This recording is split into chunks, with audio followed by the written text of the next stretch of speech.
의에 줄이고 목마른 삶을 살기로 결심하다. 이 말씀을 나누려고 합니다. 참 시간이 빨리 지나가죠.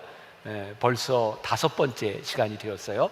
첫 주에는 개론적인 말씀을 드렸고, 이제 4번째 복, 의에 줄이고 목마른 삶을 사는 사람은 복이 있다. 오늘 이 말씀을 나누려고 합니다. 계속해서 매주 여러분들에게 생각의 전환, 패러다임, 우리들의 생각을 바꾸면 다른 것들을 볼 수 있다, 이런 이야기들을 하고 있고, 매주 한 가지씩 제가 짧은 이야기를 여러분들에게 소개하고 있습니다. 오늘도 한 가지 이야기를 할까요 말까요? 또 그렇게 원하시니까 또 제가 해야 될 것 같아요. 제가 말씀을 준비하면서 여러 가지 책을 이렇게 보게 되었고요. 그 중에 하나, 히스이 고타로가 쓴 하루 한 줄 행복이라는 책이 참 좋은 글들이 많이 나와 있더라고요. 오늘도 그 중에 하나를 여러분들에게 소개합니다. 이 책에서 여러분들이 건물주라고 가정해보라, 이렇게 이야기를 시작합니다. 그런데 입주자들로부터 불만이 쇄도하고 있어요. 이유는 엘리베이터가 느리다는 겁니다. 그러면서 이 답을 시카고에 있는 어떤 건물주의 이야기로 풀어갑니다. 시카고에 있는 어떤 그 건물주에게도 세입자들이 계속해서 엘리베이터가 느리다라고 하는 불만을 이야기하기 시작했어요. 그리고 이게 고쳐지지 않으면 집을 나가겠다라는 이야기를 합니다. 그런데 어느 날 이 불만이 싹 사라지게 되었어요. 이유는 엘리베이터 안에 거울을 설치했기 때문입니다. 사람들이 왜 엘리베이터가 느리냐라고 불평을 할 때 이 집주인은 엘리베이터를 어떻게 빨리 움직일 것이냐를 생각한 것이 아니라 엘리베이터 안에서 사람들이 불평을 이야기하지 않도록 관심을 돌리는 방법을 생각한 거죠. 그리고 엘리베이터 안에 거울을 설치했더니 더 이상 사람들이 불만이 없는 거예요. 빠르고 느린 게 아니라 거울에 비친 자신의 모습을 보기 때문이죠. 이 책에서는 이렇게 이야기를 합니다. 질문이 바뀌면 답도 바뀝니다. 그리고 좋은 질문에서 좋은 답이 나옵니다. 혹시 오늘 말씀을 듣는 여러분들 가운데 혹시라도 왜 내 인생은 이렇게 지지리도 복이 없을까? 나는 왜 이런 인생을 살아갈까? 혹시 그런 불평과 불만과 고민이 있는 분이 있다면 이 복이 무엇인지를 다시 한번 생각해 봤으면 좋겠다. 우리가 하나님을 믿고 살아가는 우리 믿음의 사람들에게 이 복은 세상이 이야기하는 복이 아니라 우리 주님께서 이런 자는 복이 있다라고 말씀하셨는데, 나는 어떤 복을 가진 사람인가, 이 복을 생각하면 좋겠다. 그리고 이 말씀을 준비하면서 사실 마태복음 5장에 나와 있는 이 팔복 말씀은 다른 성경 말씀에 비해서 굉장히 간략하게 되어 있습니다. 그러니까 우리가 그냥 성경을 읽다 훅 지나갈 수 있는 부분이에요. 그런데 이것을 한 줄 한 줄 한 절씩 이렇게 매주 이렇게 묵상을 하며 설교 준비를 하다 보니까 저에게 이 말씀이 이런 흐름을 가지고 있구나라는 생각이 들었어요. 제가 깨달은 걸 얘기를 할까요 말까요? 원하시니까 제가 이게 타당성이 있는지 한번 생각해 보세요. 첫 번째 복이 뭐였냐면, 심령이 가난한 자는 복이 있다, 천국이 저희들의 것이다. 이렇게 생각해 보니까 우리가 심령이 가난해져야 천국 문 앞에 설 수 있는 사람이 되는 것 같아요. 그리고 심령이 가난하여 천국 문 앞에 서니 나의 죄로 인하여 애통하고 회개하는 마음이 들 때 우리들이 하늘나라에 들어가요. 하늘나라에 들어간 사람의 삶의 양식이 뭐냐면 온유함으로 나타나요. 근데 하늘나라에서 온유한 자로 살아가는 이 삶의 방식이 지속적으로 주어지기 위해서는, 올바른 방향으로 살아가기 위해서는 의에 줄이고 목말라야 될 것 같아요. 동의가 되세요 안 되세요? 네, 그래서 오늘 의에 줄이고 목마름에 대해서 이야기를 하려고 그래요. 근데 중요한 것은 이 의라고 하는 개념, 실체에 대한 부분이죠. 여러분, 우리 주변에 보면 의롭다고 생각하는 사람들이 참 많아요. 나는 의롭다, 나는 의롭다. 그런데 이 의롭다고 생각하는 사람들로 인하여 불화가 생기기도 하고, 또 의롭다고 하는데 불의한 일들이 일어나기도 해요. 이 세상에서 얘기하는 아주 주관적인 나의 의에 대한 부분이 아니라 성경에서 말씀하고 있는 이 의로움은 무엇일까? 이 기준은 무엇일까? 성경은 우리들에게 끊임없이 의에 대해서 뭐라고 말씀하고 있냐면, 하나님을 바라보는 것, 하나님을 갈망하는 것, 그것이 의라고 말씀하고 있어요. 하나님을 바라볼 때 우리들이 의롭게 될 수 있다, 이것이 성경에서 우리들에게 이야기하는 것이죠. 그런데 오늘 의를 바라보는데 어떻게 바라보라고 얘기하고 있냐면, 의에 줄이고 목마른 것처럼. 왜 이렇게 이야기를 했을까? 저에겐 또 이런 생각이 들었어요. 우리가 살고 있는 이 세상의 한복판에서, 정말 불의한 것들이 함께하고 있는 이 세상 한복판에서 우리들이 의롭게 산다고 하는 것은 그렇게 낭만적인 일이 아닌 거죠. 의에 줄이고 목마르지 않고는 이 세상 한가운데서 우리들이 하나님을 바라보고 사는 것이 결코 쉽지 않은 거예요. 혹시 기억하는 분이 있는지 모르겠습니다. 아주 오래전에 제가 그런 예를 들은 적이 있어요. 소주 한 병에 몇 잔이 나올까? 혹시 기억하세요? 소주 한 잔에 몇 잔이 나올까요? 참, 세상에 이런 교회가 있는지 모르겠어요. 설교 시간에 이런 것도 보여줘요. 자, 보여줘 보세요. 자, 소주 한 병이요 360리터라고 합니다. 저게 베이직한 아주 소주 잔입니다. 보통 저 한 잔이 50리터쯤 들어간다고 합니다. 그러니까 소주 한 병에 몇 잔 정도 나와요? 7잔 정도가 나오는 거죠. 그런가 하면 맥주 한 병은 500리터인데 맥주 잔이 198리터가 돌아가는데요, 거품을 제거하면 약 150리터 정도. 그러니까 맥주 한 병에 3잔 정도가 채워집니다. 와인 한 병은 750리터인데요, 와인잔은 100리터 정도가 들어간답니다. 계산해 보면 7.5잔 정도가 들어갑니다. 묘하게도 공통점이 하나 있는데요, 모든 술들은 잔으로 계산할 때 홀수로 되어 있다는 거죠. 사실은 이 이야기가, 이 소주 한 병에 몇 잔이라고 하는 이야기가 오래전에 TV에서 방송된 적이 있어요. 제가 굉장히 인상 깊게 들었던 거예요. 자, 이런 거죠. 두 사람이 소주를 먹어요. 이렇게 쭉 3잔을 마시고 3잔째 마시고 그 다음에 마시려고 하면 한 잔만 있고 한 잔이 모자라요. 그래서 소주 한 잔을 더 시키게 된다는 거예요. 3사람이 먹다 보면 다 2잔씩 마시고 한 사람만 한 잔이 채워지니 2사람이 못 먹으니 한 병을 또 시키게 된다는 거예요. 4사람이 먹게 되면 한 잔씩 다 마시고 그 다음에 3잔만 채워지고 한 잔이 모자라니까 또 소주를 주문하게 된다는 거예요. 근데 저는 깜짝 놀란 게, 이것이 우연히 된 일이 아니라 술을 파는 사람들이 술을 더 많이 팔기 위해서 전략적으로 잔을 홀수로 만들었다는 거예요. 저에게 그때 와졌던 생각이 뭐냐면, 술을 파는 사람도 이렇게 세상을 전략적으로 살아가는데 이 세상에서 하나님의 의를 구하는 사람들이 얼마나 전략적으로 살아가는가.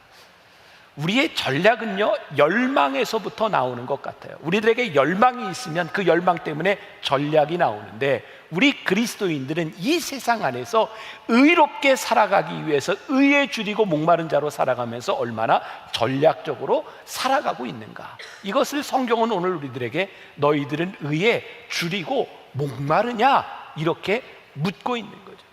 의에 줄이고 목마른다, 이게 어떤 의미일까? 마태복음 5장 6절 오늘 본문 말씀 다시 보면, 의에 줄이고 목마른 자는 복이 있나니 그들이 배부를 것이며 라고 되어 있어요. 줄이고 목마르다, 이게 영어 단어로 hunger, 그리고 thirsty, 목마름, 배고픔, 이렇게 표현하고 있는데요, 의에 대한 갈망이 결국은 의로 채워질 것이다. 그렇게 보니까 갈망과 배고픔과 채워짐은 인과관계 속에 있는 거예요. 말씀을 묵상하다가 그런 생각이 들어서, 그렇구나, 우리들이 갈망할 때 채워지시는 것이구나.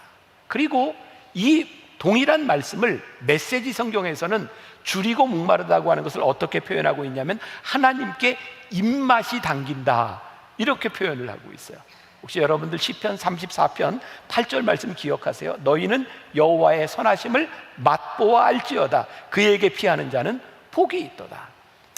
시편 기자에게 있어서 하나님께 입맛이 당긴다, 이게 피부로 와닿았던 것 같아요. 하나님을 맛보아 아는 자는 하나님을 갈망하게 되어 있는데, 시편 기자가 어떻게 본 거예요? 하나님을 맛보아 알지 못하기 때문에 우리들이 하나님을 갈망하지 못한다는 거죠.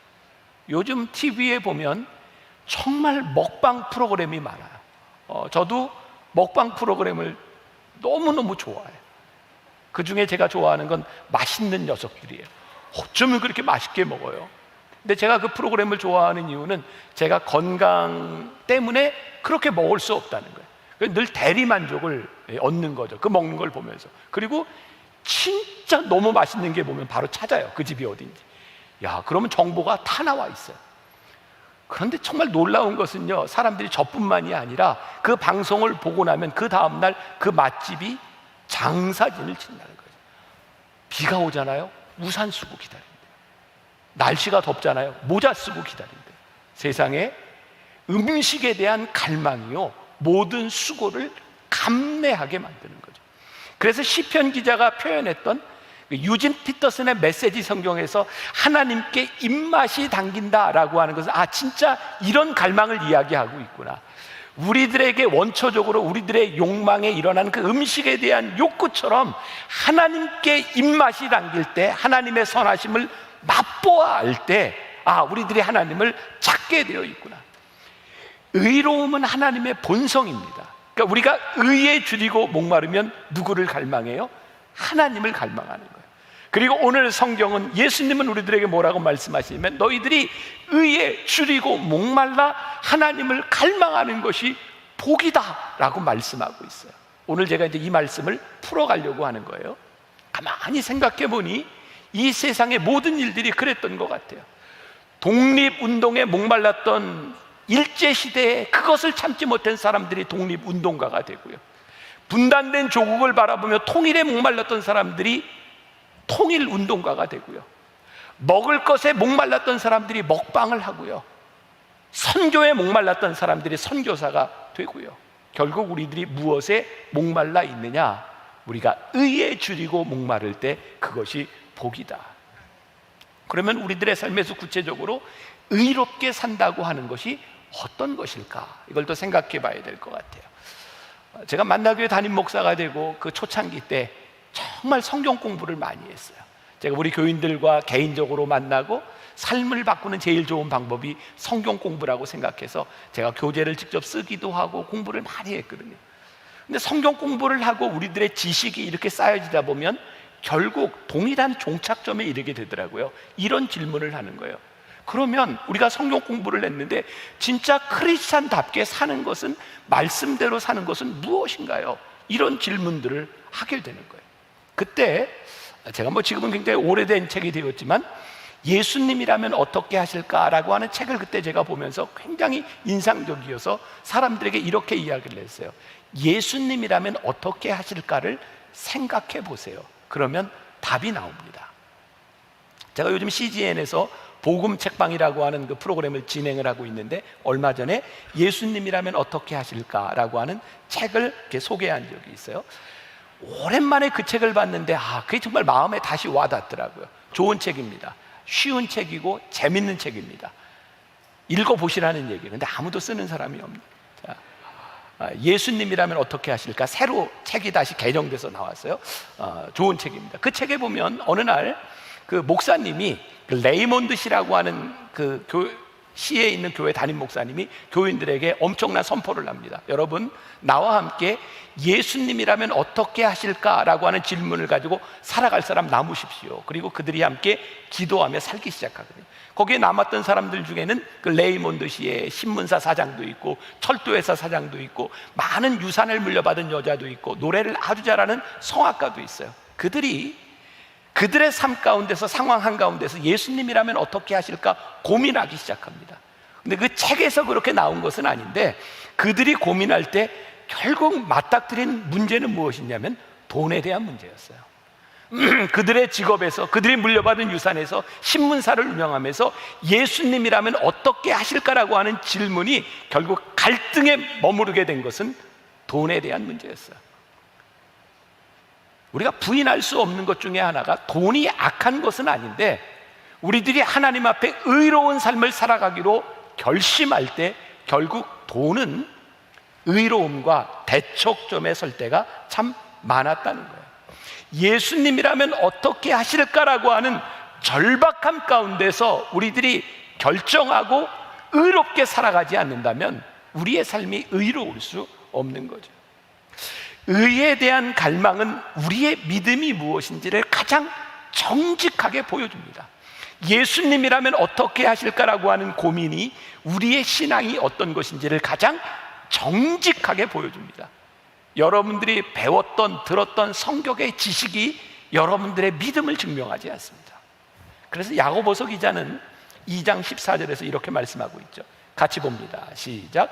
내 형제들아, 만일 사람이 믿음이 있노라 하고 행함이 없으면 무슨 유익이 있으리요? 그 믿음이 능히 자기를 구원하겠느냐? 믿음이 있노라 하고 행함이 없으면 그게 무엇이 유익이 있으리요? 그것이 너희를 구원하겠느냐라고 묻고 있어요. 자, 오늘도 제가 말씀을 이렇게 준비할 때 참고했던 존 메가더 목사님의 팔복이라는 책에 나오는 이야기예요. 헬라어 동사로 의에 줄이고 목마르다. 이건 여러분들이 기억을 안 하셔도 괜찮아요. 헬라어에 뭐 페이나오 또 디프사오라고 하는 말이 여기에서 쓰이고 있는데 이 말이 현재 분사로 쓰였다는 거예요. 자, 이게 무슨 의미냐면 의에 줄이고 목마르다고 하는 것이 과거의 사건으로 끝나는 것이 아니고 그냥 현재형에 머무르는 것이 아니고 미래형으로 된 것이 아니라 현재 분사로 지속되고 있다는 거예요. 이 말씀을, 이 책을 보면서 제가 굉장히 중요한 깨달음을 얻었어요. 아, 그렇구나. 의에 줄이고 목마른 자가 의에 줄이고 목말라 의롭게 되어 하늘나라에 들어가게 되면 의에 줄이고 목마름으로 끝나는 것이 아니라 또 다른 의에 줄임과 목마름이 찾아오는 거예요. 자, 제가 뒷부분에서 더 이야기하겠지만, 아, 의에 줄이고 목마르다는 것이 그래서 복이구나. 만일 의에 줄이고 목말라 배부른 것이 복이라면 의에 줄이고 목마른 게 어떻게 복이 되겠어요? 배부른 것으로 끝나버렸는데, 우리의 인생이 거기서 끝나는 게 아닌데, 의에 줄이고 목마른 것 그 자체가 복인 것은 의에 줄이고 목마를 때 하나님이 우리를 의로 채우시는데, 의가 우리들 속에 와서 채워지면 우리들에게 또 다른 목마름이 생기는 거예요. 아, 하나님 앞에 내가 보니 의로 채워지고 나니 내가 너무 회개할 것도 많고 의로움에 대한 갈망이 다시 생겨요. 하나님이 다시 그것을 채워주세요. 놀라운 일은 체험에서 끝나는 것이 아니라 그 체험으로 인하여 다시 의에 줄이고 목말라요. 하나님이 또 채우세요. 배부른 것이 복이 아니라 의에 줄이고 목말라 있는 그 상태가 우리들에게 복이구나. 이 말씀이 저에게는 분명히 이렇게 이해가 되었어요. 우리들이 믿음 안에 거하는 것과 그 믿음 안에서 우리들이 의에 줄이고 목마른 것으로 행하는 것은 다른 것이죠. 그러니까 우리가 어떻게 의에 줄이고 목마른 행함까지 나아가느냐. 말씀을 준비하면서 봤던 예화인데, 이건 미국적인 예화라 이런 표현들이 막 우리를 오글오글하게 할지도 모르겠는데, 요즘은 우리나라도 이렇게 차를 타고 가면 아이들 카시트와 시트벨트를 잘 해야 되잖아요. 근데 그게 뭐 예전에 우리나라엔 그게 좀 덜했었고, 미국에 있었던 이야기예요. 어떤 엄마가 아이를 태우고 이제 차를 타고 가려고 하니까 아이한테 너 얌전히 카시트에 앉아, 그리고 시트벨트를 매. 애들이 그런 거 싫어하잖아요. 말 안 듣잖아요. 말을 안 듣는 거예요. 그 엄마가 뭐라고 해요? 너 안 그러면 맞아? 혼나? 그래도 애들이 잘 말 안 듣습니다. 그럼 구체적으로 엄마가 협박을 하죠. 너 엄마가 가만 안 있어? 너 이제 차에 내려서 너 때려줄 거야? 그래도 말 안 들어요. 근데 엄마가 딱 일어나서 문 열고 때려주려고 하면 애가 그때 시트벨트를 딱 맵니다. 책에서 이런 이야기가 나오는 거예요. 애가 시트벨트를 메고 앉아서 차가 떠나려고 하는데 엄마가 들릴 만한 소리로 애가 흥얼거리는 거예요. 겉으로는 내가 이렇게 메고 앉아 있어도 속으로는 서 있지롱 하고 이렇게 이야기해요. 이거 오글오글하는 표현. 그런데 이런 것 같아요. 우리가 하나님을 믿는다고 하면서도 의에 줄이고 목마르다고 하면서도 겉으로는 믿음이 있는 척, 의로운 척 하는데 우리들이 그렇지 않은 거예요. 모양은 그런 모양인데 하나님과 우리들 사이에 조화가 이루어지지 않는 거예요. 불이한 거예요. 명령하는 자의 방향이 옳다면 거기에 순종할 때 그것이 복인데 우리들이 그렇게 살아가지 않는 거죠. 그래서 예수님께서 이렇게 말씀하세요. 누가복음 6장 46절에서 너희는 나를 불러 주여 주여 하면서도 어찌하여 내가 말하는 것을 행하지 아니하느냐. 주여 주여 해요. 그런데 행하지 않아요. 너희들이 하나님을 믿는다고 하면서 너희들이 의에 줄이고 목마르지 않구나. 요한복음 14장 15절에 주님이 말씀하세요. 너희가 나를 사랑하면 나의 계명을 지키리라. 이 지금 무슨 의미예요? 너희들이 나를 사랑한다고 하면서 지키지 않는 거예요. 너희들이 계명을 지키지 않는 것을 바라보니 너희들이 나를 사랑하지 않는 것 같다. 오늘 우리들이 예배를 드려요. 찬송도 해요. 기도해요. 우리가 예수님을 믿다가 왜 포기하고 왜 우리의 신앙을 버리고 왜 우리들이 타락하게 되는가? 우리들이 예수님을 믿는다고 하는데 정말 주로 고백하지 않고 주에 대한 갈망이 없는 거죠. 저에게는 이런 도식이 생각이 나더라고요.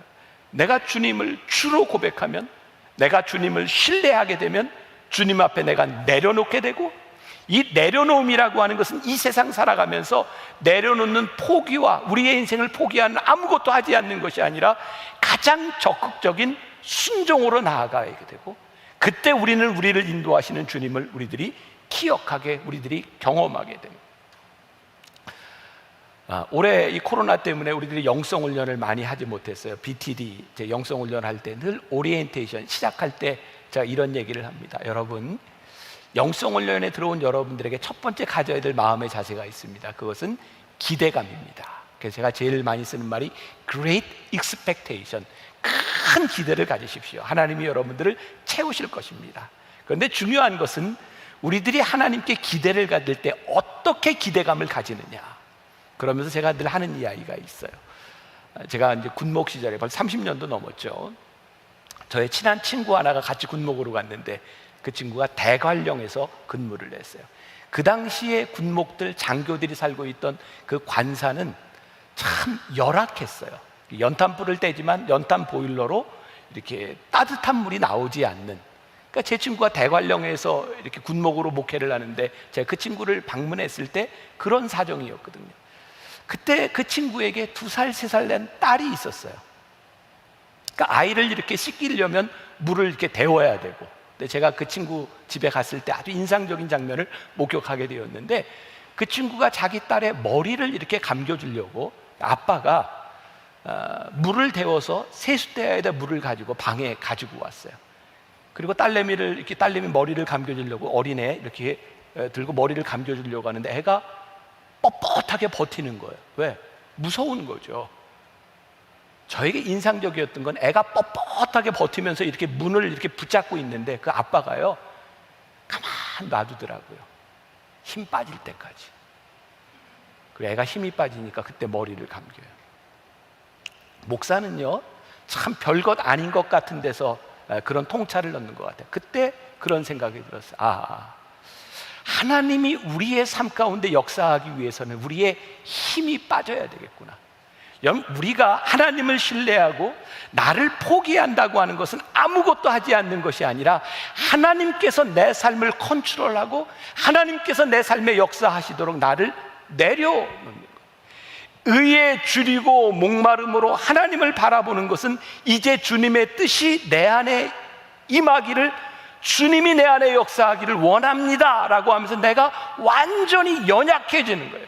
그때 주의 완전하심과 주의 뜻이 우리들 가운데 나타나는 거예요. 우리의 신앙이, 이 믿음들을 경험하며 우리들의 신앙들이 커지고 단단해지는 것인데, 우리가 그것을 놓지 않으므로 주님에 대한 갈망이 끊어짐으로 인하여 우리의 신앙이 역동적으로 작용하지 못하는 거예요. 제가 새벽마다 이 원고를 놓고 매일 보면서 이렇게 말씀을 보고 묵상해요. 그때 이 부분에서 저에게 떠오른 찬양이 하나 있었어요. 여러분 잘 아실 것 같아요. 주여 우린 연약합니다. 왜 이 찬양이 저에게 떠올랐는지 아세요? 여러분 이 찬양의 제목을 아세요? 주는 완전합니다. 이 찬양의 제목이 주는 완전합니다인데요, 주는 완전합니다는 딱 마지막에 한 번 나옵니다. 주는 완전합니다. 이 찬양이 이렇게 시작해요. 주여 우린 연약합니다. 우린 오늘을 힘겨워합니다. 주여 우린 넘어집니다. 오늘 하루 또 실수합니다. 주의 긍휼을 구하는 죄인입니다. 주만 바라봅니다. 우린 연약합니다. 근데 마지막이 주는 완전합니다. 의에 줄이고 목마른 우리의 연약함이 주의 완전하심 가운데 우리들이 들어갈 수 있는 거구나. 주님의 완전하심이 우리들에게 경험될 때 그것이 우리들에게 배부름이구나. 여러분 우리나라 외교 문서들이요 30년 지나면 오픈합니다. 이제는 말할 수 있다. 시간이 지나가서 제가 이렇게 토막토막 여러분들에게 이야기한 적은 있는데, 저도 만나교회 담임 목사가 돼서 이제 제가 담임 목회를 이렇게 시작한 건 거의 이제 20년 가까이 되는 것 같아요. 이제는 그때의 느낌을, 감정을 제가 말할 수 있겠다. 중간중간 제가 얘기한 부분들은 있는데 2002년도에 제가 책을 하나 이렇게 출판을 했습니다. 그게 우리가 꿈꾸는 교회라는 책입니다. 2001년도에 제가 책을 썼는데요, 거의 20년 전이죠. 그 책을 쓰고 출판을 하려고 할 때 출판사에서 저를 아끼고 사랑하는 그 편집장이, 목사님 그 책 내지 마세요. 이유는 지금 목사님이 우리가 꿈꾸는 교회라고 하는 책을 내면 많은 공격을 받을 수 있습니다. 이유는 제가 그 당시에 부목사였어요. 그리고 제가 있던 교회는 만나교회, 제가 기획 목사를 하고 있었는데 그 당시에 담임 목사님이 저희 아버지였어요. 그리고 2000년대 초반은 한국 교회가 세습이라고 하는 문제로 굉장히 어려움을 겪을 때, 그리고 많은 비난을 받을 때였어요. 그러니 부목사로 있는 그 교회 담임 목사의 아들이 우리가 꿈꾸는 교회라고 하는 책을 쓰면 많은 비난 혹은 구설수에 휘말릴 수 있으니 그 책을 쓰지 마세요 그랬습니다. 근데 제가 아니요, 나는 2001년도에 그 책을 쓰고 2002년도에 우리가 꿈꾸는 교회라는 책이 출판이 되면 나는 내 목회를 할 겁니다. 제 꿈이 있었어요. 우리가 꿈꾸는 교회. 그래서 저는 교회를 이제 사임할 생각을 하고 이제 그 책을 출판하게 되었던 거죠. 옛날 교인들은 아시지만 2002년 저는 그 책을 출판하고 교회를 나가려고 할 때 그 당시 담임 목사님이었던 김우영 목사님이 뇌경색으로 쓰러지셨어요.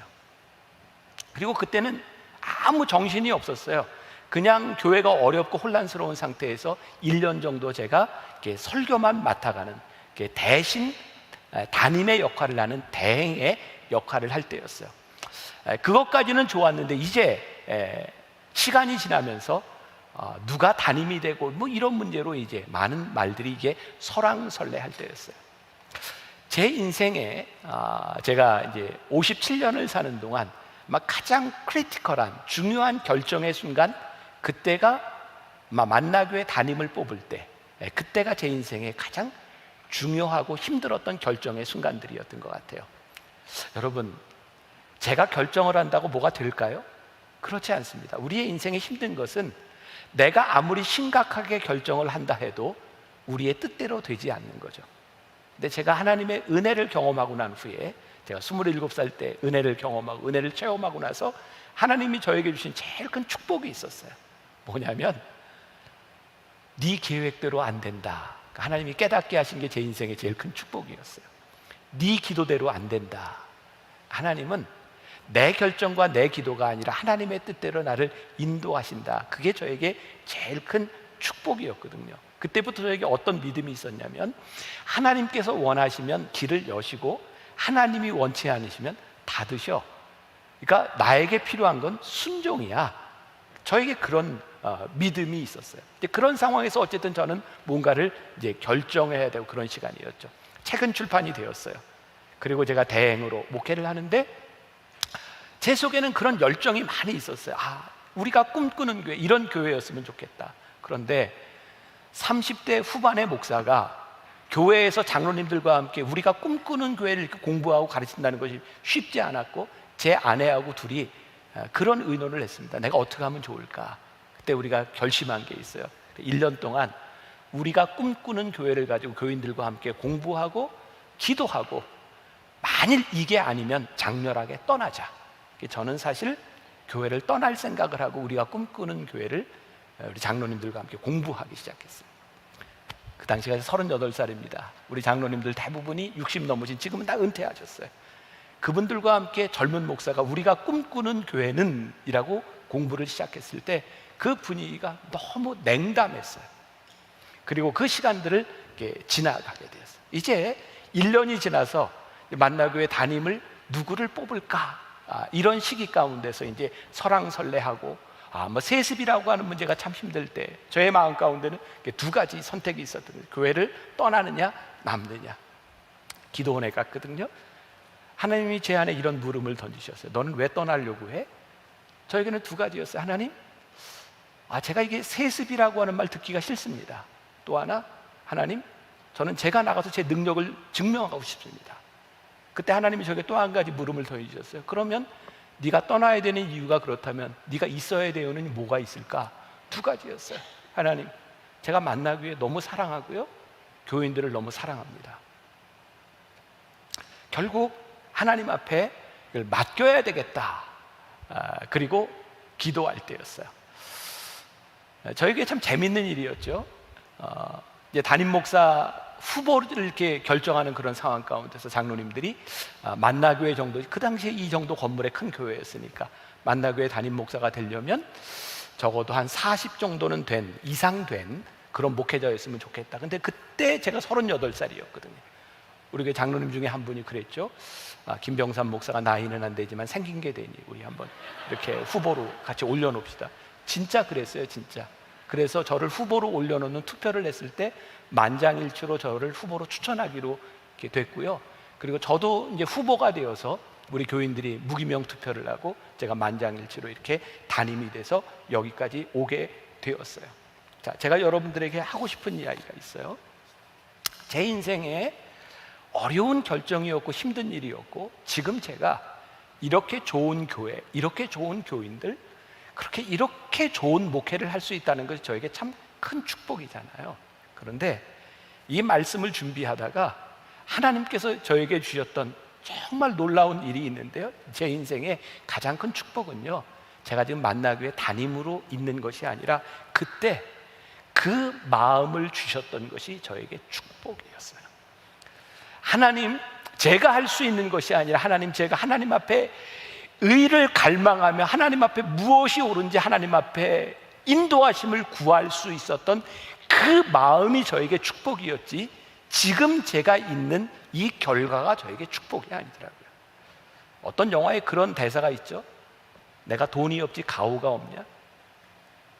저는 의를 갈망하며 살아가는 우리 그리스도인들에게 제일 큰 축복이요, 우리가 세상에 돈이 없는 것, 우리들의 세상에서 권력이 없는 것, 그것이 문제가 아니라 우리들이 의를 향한 갈망이 없는 것이 문제지, 우리들이 하나님을 향한 의를 향한 갈망이 있다면, 하나님이 그 의를 채우시는 기쁨이 우리들에게 있다면 우리는 진짜 복된 자로 살아갈 수 있는 거예요.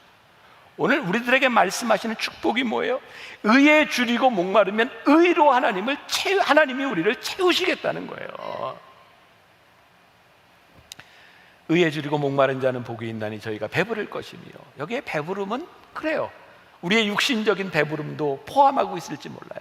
그런데 진짜 이 말씀을 보면 의를 향하여 줄이고 목마른 자가 무엇으로 채워지냐면 의로 채워지는 거예요. 하나님의 의가 우리들 가운데 채워지면 그 의가 우리로 하여금 더 큰 의로움에 굶주리게 만들고, 더 큰 의가 우리들에게 채워지고, 의에 줄이고 목마름이 이게 축복이구나. 지난해 우리 교회에 몽골에 있는 박관태 선교사님이 와서 간증하고 여러분들에게 요청했었죠. 몽골에 병원을 짓는데 여러분들 도움이 필요합니다. 그리고 작년과 올해 2해에 걸쳐서 진짜 어떤 한샘치고 헌금보다 여러분들이 많은 액수의 헌금을 해주셨어요. 근데 저는 왜 우리 교인들이 이렇게 헌금을 많이 했을까 생각해 보니까 여러분들이 감동되었던 거죠. 뭐에 감동이 되었을까요? 제 생각에는 지난해 우리 박관태 선교사님이 그 몽골의 병원을 세우기 위해서 본인의 헌신 이야기를 했어요. 한국에 있는 부모님이 남겨진 하나밖에 없는 유산, 그거 다 처분해서 그거 가지고 몽골에 땅을 샀어요. 얼마나 미련한 사람이에요. 한국에 돌아오면 살 게 없는 거예요. 그걸 다 땅을 샀어요. 그리고 이분이 하나님께 받았던 그 축복, 하나님께서 100배나 축복해 주시겠다, 그 믿음으로 땅을 사고 거기에 헌신했던 거죠. 아마 그래서 우리 교인들이 마음이 많이 움직여졌을 거예요. 그때 박관태 선교사님이 100배의 축복, 하나님이 축복해 주실 줄 알았는데 왜 이렇게 힘들게 고난이 있는지, 그때 마가복음 10장 29절에서 30절까지 말씀을 인용했던 것이 기억나세요? 한번 볼까요? 같이 봉독해 봅니다. 시작. 예수께서 이르시되 내가 진실로 너희에게 이르노니 나와 복음을 위하여 집이나 형제나 자매나 어머니나 아버지나 자식이나 전토를 벌인 자는 현세에서 집과 형제와 자매와 어머니와 자식과 전토를 100배나 받되 박해를 겸하여 받고 내세의 영생을 받지 못할 자가 없느니라. 100배나 축복을 해주시는데 100배나 박해도 받아요. 그게 축복이랍니다. 의에 줄이고 목마른 자에게 의로 채워지는 것은 100배의 물질의 축복만 있는 것이 아니라 100배의 박해도 있어요. 이게 축복이구나. 의에 줄이고 목마른 자들에게 하나님이 채우시는 것, 우리 예수님을 주로 고백하며 살아가는 우리들에게, 완전한 순종하는 우리들에게 채워지는 것, 그것, 의로 채워지는 것이 우리들에게 축복이구나. 저는 의로 채워진다, 이런 생각을 하게 되더라고요. 우리가 의로 채워지면 하나님이 우리를 쓰세요. 근데 하나님은 의롭지 못한 사람을 쓰실 수가 없어요. 우리들에게 가장 큰 축복, 의로 채워질 때 우리들의 축복이 뭐야? 하나님이 우리를 쓰실 수 있다는 거예요. 히브리서 11장 24절에 이런 말씀이 있죠. 믿음으로 모세는 장성하여 바로의 공주의 아들이라 칭함을 거절하고. 야, 내가 돈이 없지 가오가 없냐? 바로의 공주의 아들이라 칭함을 거절해. 하나님이 그를 쓰세요. 여러분, 빌립보서에 보면 사도 바울의 고백이 있죠. 빌립보서 3장 12절부터 14절. 내가 이미 얻었다 함도 아니요 온전히 이루었다 함도 아니라 오직 내가 그리스도 예수께 잡힌 바 된 그것을 잡으려고 달려가노라. 형제들아, 나는 아직 내가 잡은 줄로 여기지 아니하고 오직 한 일, 즉 뒤에 있는 것을 잊어버리고 앞에 있는 것을 잡으려고 표대를 향하여 그리스도 예수 안에서 하나님이 위에서 부르신 부름의 상을 위하여 달려가노라. 여러분, 어떤 느낌이 드세요? 복되구나. 사도 바울에게 달려갈 길이 있는 거예요. 부르심을 향하여 달려갈 길이 있는 거예요. 그의 인생이 복되구나. 그에게 의의 주림과 갈망이 있는 거예요. 하나님이 그를 버리지 않고 그를 쓰심으로 인하여 그가 끝까지 달려갈 수 있는 가능성이 있는 거예요. 여러분, 우리는 그동안 이 기독교 역사 가운데서 우리 주변에서 하나님께서 쓰시던 위대한 신앙인들의 타락을 봤어요. 어떻게 저렇게 무너질 수 있는가? 어떻게 저렇게 타락할 수 있는가? 근데 그 타락은 어디에서 올까? 더 이상 앞으로 나아가지 않고 더 이상 의에 대한 갈망이 끊어질 때 타락이 시작되는구나. 저에게 분명한 확신이 있는 거예요. 그렇군요. 하나님, 우리들의 인생에 의에 줄이고 목마름이 있는 것이 우리들에게 축복이거든요. 의에 줄이고 목마를 때 하나님께서 채워주시는 것이 축복이고, 그 채움으로 또 다른 의의 줄임과 목마름이 우리들에게 찾아오는 것이 축복이거든요. 아직도 배가 고플 때 하나님이 우리를 채우세요. 아직도 배가 고플 때 하나님이 우리를 또 채우세요. 아직도 배가 고플 때 하나님은 우리를 또 채워주세요. 의에 줄이고 목마른 자는 복이 있나니. 주님이 우리들에게 이 말씀을 하고 계신 거구나. 오늘 말씀을 듣는 여러분들에게 의에 줄이고 목마른 자의 축복이 여러분들의 축복으로 고백되기를 주님의 이름으로 간절히 축원합니다. 우리 함께 찬양합시다. 주께 가까이 날 이끄소서. 간절히 주님만을 원합니다. 제가 마무리 기도할 때까지 찬양하고, 또 기도할 분들은 기도하고, 우리 찬양하며 나아갑시다. 의에 줄이고 목마름이 복이구나. 주님, 끝까지 우리들의 삶의 이 목마름이 끊이지 않게 하여 주옵시고, 가란 나의 영 채우시는 하나님의 은혜를 경험하며 더 큰 배고픔으로 갈망으로 주를 바라보는 복된 주의 백성들 되게 하여 주옵소서. 지금은 우리 주 예수 그리스도의 은혜와 하나님 아버지의 무한하신 사랑과 성령의 인도하심이 의에 줄이고 목마름이 복임을 믿음으로 고백하며 이 세상으로 나가는 당신의 사랑하는 모든 백성들 위해 지금부터 영원까지 함께 하시기를 간절히 축원하옵나이다. 아멘.